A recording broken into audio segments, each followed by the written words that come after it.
welcome. I'm super excited to be here. We are at sandraestock.com home offices, and I'm excited to be sharing this time with cybersecurity expert Sandra Estock. Sandra, thank you for having us.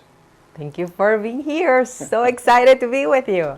Well, I want to talk about this because this is the $20 million password.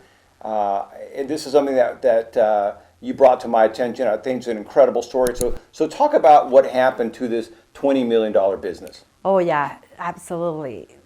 You know, if you are a small business, you might, at the beginning of your company, you might be the only one doing everything, right?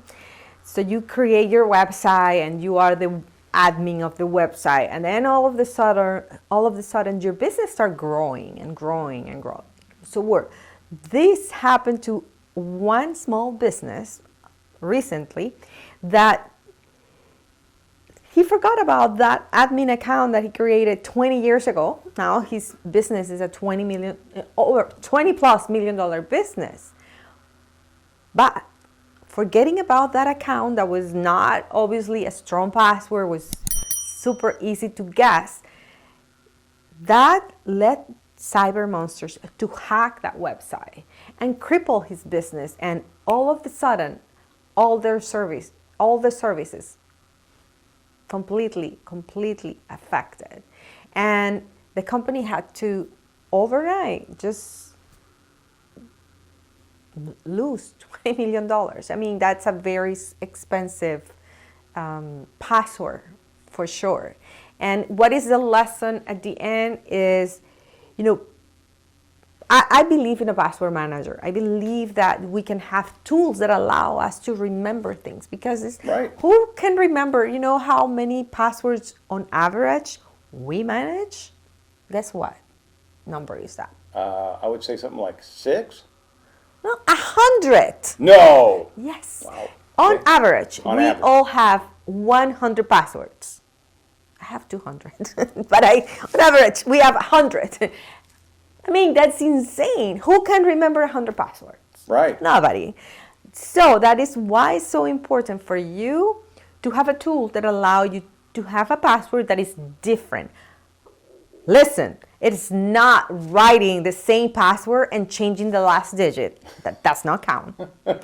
Listen, it is not writing your pet's name and 1, 2, 3. That's not. No. I mean, those are the things that are going to make it easy for cyber monsters to really go. Because this case, of course, is a business, but it doesn't have to be a business only. Right. It can be a person. What I want to say is, think about passwords in this way.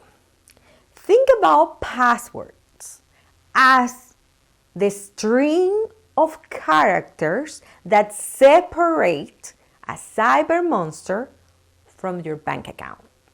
Oh, I like that. So what separates, you know, your savings, whatever is your business, your 401k, your kids' tuition, what separates someone to get in there is your password. So will you use 1, 2, 3, 4, 5? You know what, and it's amazing. I know that for me personally, I've been somewhat lazy about changing my passwords, right? My password is roughly 10 digits. It took me a long time to come up with a password, so I don't want to change it. And like you said, changing it by 1 digit isn't really a significant change. You know, cyber monsters know that, and they actually have tools that they can go and, you correct me if I'm wrong, they have these tools that if they know what your last password was, this tool will actually kind of just go through a bunch of different possible changes, and sometimes if it's just 1 digit off, boom, they're back into your system. Absolutely. So there are many tools. I mean, the dictionary, it's, you know, any word that is found in a dictionary, if you're using that as a password, it's an easy way for cyber monsters to get there. Why? Because they will run your password against all those words. I mean, it's automated. They are not trying each word. There are tools in place to check that out. If you have been a victim on a data breach, let's say you had an account and it got breached, whether it's in a social media site or an email or a store, now that password is out there. So if you are using the same password in another account, if I know that one and you're using the same one, I get to go in this one too. Right. So that's how many organizations sometimes get compromised, because the use of the same passwords between business and personal life. So sometimes it can make it difficult. Now, I want to share something with you, because one of the latest, the NIST is one of the organizations in the US that provides the standards, like what is a good password standard. And NIST is mostly used in the government side, but you can use the same principles to your personal and your small business. And what they say, it isn't really about changing your password often, what is going to make it a strong password.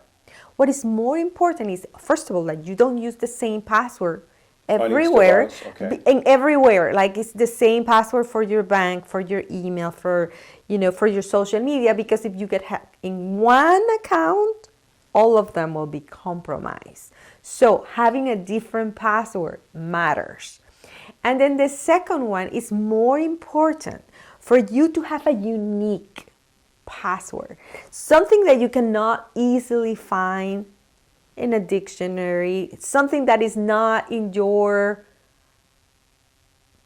private information or personal information, like the name of your pet or the name of your spouse, like in public records or in things that you share in social media. So I like to share, how do I recommend to do your password? And I love affirmations. I love, having a positive day. Right. I mean, that's so important to me.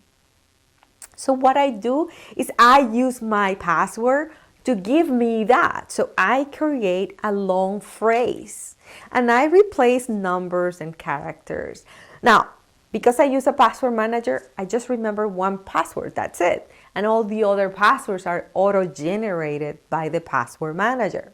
Smart. And every time I type that password, it makes me feel so good. And it's whatever, I don't know, if you love whatever, I love pasta 3 times a day. I don't know. And you could do that, and you can just replace numbers and characters. Or you can just say, you know what, I want to go to this amazing vacation, or I love my kids more than anything, or whatever. My day is the best day. Today is my day. I'm a winner. Whatever, phrases that motivate you, that encourage you, that makes you feel good. Why not? If we have to type it everywhere. I like it. Why and not I love make the it idea fun? of having one password that opens up your password manager that now has all your passwords in there, and each of those passwords are unique. You're not copying or whatever. And that's so important in today's crazy, ever-changing, chaotic world. Yes, exactly. And the password manager really, besides obviously helping you to manage your password, it really makes you more effective. Sure. Like, it's so easier to go to this place, and if you need to share a password, which of course we're told never share a password, but you only have one Netflix account in your family. Right. So what are you going to do? You're going to share that. Now, a password manager gives you the ability to share in a safe way with your family members that password. And now you can also control if you have to change. If something happened, you can just go there and change it. And it's like you are really in charge of your passwords. So I just love it because it makes your life so much easier. I love that. I love that. So a real easy way to protect you and your family. And Sandra Eastock, thank you so much. Absolutely. If you want more information, go to sandraestock.com. That's sandraestock.com. You can find out more about Sandra, her team, and her services, sandraestock.com.